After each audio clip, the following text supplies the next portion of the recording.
मित्रांनो, जय शिवराय. बीड जिल्ह्यात आहे आपण सध्या आणि गेवराई तालुक्यात आहे. एका मैदानाचा आढावा करायला आलो होतो. पण एक वासरू आहे आणि त्या वासराची खासियत सांगतो की एक साडेतीन वर्षाचं, 3.5 महिन्याचं वासरू आहे. सगळ्या गोष्टी जाणू, कारण की सस्पेन्स राहिलेला तितका चांगला. पुढं मालक बोलतीलच. काय नाव तुमचं? परिचय? भाऊसाहेब तळेकर. बरं, कुठल्या गावात आहे आपण सध्या? कोळगावमध्ये, गेवराई तालुका, बीड जिल्हा. हो. वासराचं काय नाव? पुष्पा. बरं, तुम्ही स्वतः मैदानाचे आयोजक आहे. हो. पण वासरू जर बघितलं तर एक चांगल्या मापाचं आहे. हो. किती दात आहे आता? आदत आहे. हो. बरं, माप बघितलं तर खूप मोठं माप आहे. हो. कुठली खरेदी बरं? हे कार्तिक वारीतून घेतलं होतं पंढरपूर. कार्तिकी वारीतून. हो. बरं, विठुरायाच्या तीर्थक्षेत्रावरून तुम्ही ते खरेदी केलेलं आहे. हो. किती मैदान झाले आतापर्यंत? आता मैदान झाले 7-8. किती? 7-8 मैदान हो. झाले. आणि कशात पळतो? 3 फेऱ्यात. 3 फेऱ्यातच. हो. बाकी कुठलं बिनजोड वगैरे? बिनजोड काय नाही, 3 फेरी कंटिन्यू. मग किती त्यात गुलाल बाकीचे? बाकीचे गुल 1-2 मैदान फेल गेले. हां. बाकी गुलाला. बाकी गुलाला ते. हो. कुठल्या कांदी पळतो? दोन्ही साईड. दोन्ही कांदी. हो. बरं, काय स्टोरी सांगितली तुम्ही मला की एक 3.5 महिन्याचं वासरू आहे, आपण त्याची आई नव्हती? हो, त्यावेळेस घेतलं होतं आपण. काय थोडक्यात सांगा, महाराष्ट्राला कळू द्या. वासरू एकदम बारीक होते. हां. वासरू आम्ही बघा गेलतो असंच फिरत घ्यायचं नव्हतं आम्हाला काही. पण त्यावेळेस आम्हाला हे तिथं दिसलं बारीक. बरं. त्याला आई वगैरे नव्हती. ते म्हणले हे आई बी काही नाही ह्याला. वासरू एकदम बारीक होतं, छोटं शिळीपेक्षा बारीक होतं. बरं. मग वासरू ते म्हणलं, आम्ही ठरवलं हेच वासरू आपल्याला घ्यायचं. बरं. मग ते वासरू आम्ही तिथं घेतलं. 5,000 रुपयाला घेतलं वासरू. 5,000 रुपये? हो. आज 5,000 रुपये रक्कम कितीतरी पटीने वसूल होईल तुमची. हो. आणि वासरू आम्ही एक वर्षभर सांभाळ केला त्याचा. आणि एक पहिलाच फेरा टाकला त्याचा. वासरू डायरेक्ट मैदानात टाकलं. वासरू पळायला लागलं. वासरू कुठल्या मैदानात पहिला गुलाल त्याचा पहिला गुलाल इकडे वडवणी. हो. केशवराज पीस. आणि खांद कुठली म्हटले? पक्की दोन्ही बी खान. दोन्ही खान पक्की नाही. पब्लिक नाही पण पळत. पब्लिकने पळतो. बरं, आजकाल काय होतंय की बैलांचे कारकीर्द बघितलं जात नाही. बैलांचा इतिहास काय तो बघितला जात नाही. आणि कुठलाही बैल खरेदी करायचं म्हटलं ना की तो फक्त लोक 1-2 मैदानं बघता, बैल चांगला पळतोय, बैल चांगल्या पायऱ्यात पळतोय आणि लगेच खरेदी करायचा विचार करता.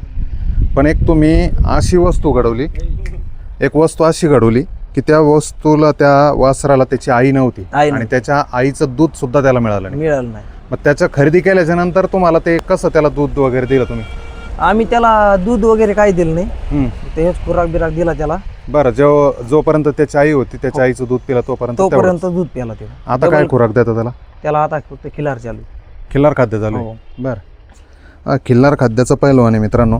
आणि नेहमी आपण खिल्लार खाद्य हे लोकांना सांगतो की खिल्लार खाद्य द्या. आणि त्याच खिल्लार खाद्याचा हा रिझल्ट तुमच्या समोर आहे. की नाव काय ठेवलं त्याचं? पुष्पा.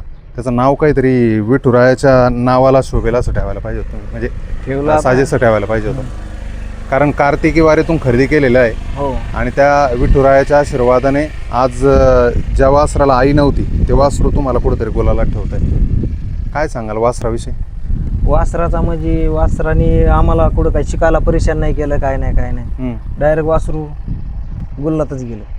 या वासराच्या अगोदर कुठले बैल आहे? या वासराचे ह्याच्या अगोदर 9 बैल बदलेली आहे. 9 बैल? हो. बरं. मग घेऊ लागला ते 9 बैल फेल गेली. त्यांच्याकडून अपेक्षा ठेवली असेल काहीतरी? हो, अपेक्षा ठेवली होती. आता याच्याकडून अपेक्षा नाही म्हणून करतोय. कारण ज्या वासराला आई नाही त्या वासराला तुम्ही आधार दिला. हो. नाहीतर त्याला कोणी विचारलं नसतं. नाही. आणि ते वासरू कुठेतरी पळतंय आज. काय भविष्य काय म्हणतो वासराचं? भविष्य वासरू अजून बच्चा आहे तो. आता पुढे बघू. बरं, बीड जिल्ह्यात चांगले बैल तयार होता. आणि बरेचसे बैल हे टिकून पळणारे बैल आहेत. आता हा धनगरी खिल्लारमध्ये येतो. हो, धनगरी खिल्लार. बरं, मग धनगरी खिल्लारला प्राधान्य देण्याचं कारण? म्हैसूरचा ट्रेंड आहे. हो. पण धनगरी खिल्लारच पाळायचं का? धनगरी खिल्लार वासरू चॉपर आहे. वासरू जाती गोतीला चांगले, वासरूला तब्येत आहे. बरं, गती म्हणजे कुठल्या ठिकाणाहून गती लागते? तळापासूनच गती लागते की निकालावरती? तळापासूनच. बुडते शेंडा. बरं, एकसारखी गती. कुठल्या पायऱ्यात पळालेला आहे बैल? चांगल्या पायऱ्यात पळाला. बीड जिल्ह्यातल्या पायऱ्यात पळाला. तिकडं ह्याच्याकडे पळाला, माड्याच्या मोठ्या मैदानावर झाला आता तिथं.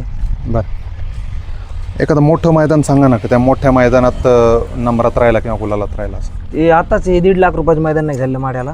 हां. तिथंच गट काढला होता, पण सेमीला गाडी कडीन लागल्यामुळं गाडी थोडं 19-20 झालं. बरं. ही मुलाखत बघितल्याच्या नंतर आहे ना, त्या वासराचे बरेच जण मागं लागतील हो. खरेदी करण्यासाठी. आपण कुठलीही मुलाखत करतो ती प्रॉपर जेन्युन जे खरं आहे ते दाखवतो आणि हो. ते खरं दाखवल्या कारणानं लोकांची मागणी वाढते. हो. तुम्हाला विक्री करायची का वासराची? नाही, वासरू आपण नावासाठी ठेवलेले. नावासाठी हो, ठेवलं. वडिलांच्या नावासाठी. बरं. त्याच्यामुळे नंबर द्यायला म्हणजे नंबर देणं नको, कारण नंबर दिला तर तुम्ही परेशान होशाल. कारण वासरू चांगलं आहे.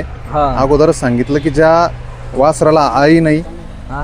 त्या वासराला तुम्ही घडवलं हो. आणि ते वासरू गुलाल करतंय, हो. तर नक्कीच त्या वासराचं भविष्य मोठं आहे. वासराला मागणी पण आलती, पण आम्ही दिलं नाही वासर. येऊन गेली हो. कितीपर्यंत? मागणी 7 लाख रुपये आलती. 7 लाख रुपये. हम्म. बरं. किंमत किती जरी झाली हो. तर ती किंमत कमी आहे आज कमी आहे.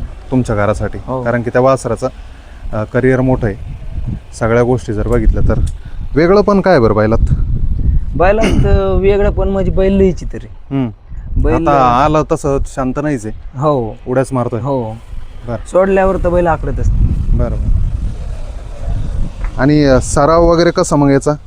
याचा सराव की वगैरे डायरेक्ट काय मैदानात टाकता? डायरेक्ट मैदानात. डायरेक्ट मैदानात. हो, आता सराव नाही, काय नाही. एकच फेरा दिलता पहिल्यांदा तेवढा, डबल सराव नाही काय. बरं. खिल्लार खाद्य कसं तुम्ही वासराला देता? खिल्लार खाद्य आपलं ह्याला 1 किलो. सकाळ संध्याकाळ 2 नाही नाही, एक टाइम. एक टाइम. हो. बरं. चालतं. शुभेच्छा राहतील तुम्हाला आणि योगायोग आज त्या वासरापर्यंत येण्याचं म्हणजे त्याचं दर्शन म्हणजे विठुरायाचं दर्शन, कारण की त्या धरतीतून त्या नगरीतून तुम्ही ते वासरू खरेदी केलेलं आहे, ते तुमच्यासाठी पळतंय. हो. मी तरी म्हणाल विकू नका, कारण की भविष्य त्या वासराचं मोठं आहे तुमच्यासोबत, त्याच्यासोबत तुमचंही मोठं आहे. चालतं. धन्यवाद. धन्यवाद.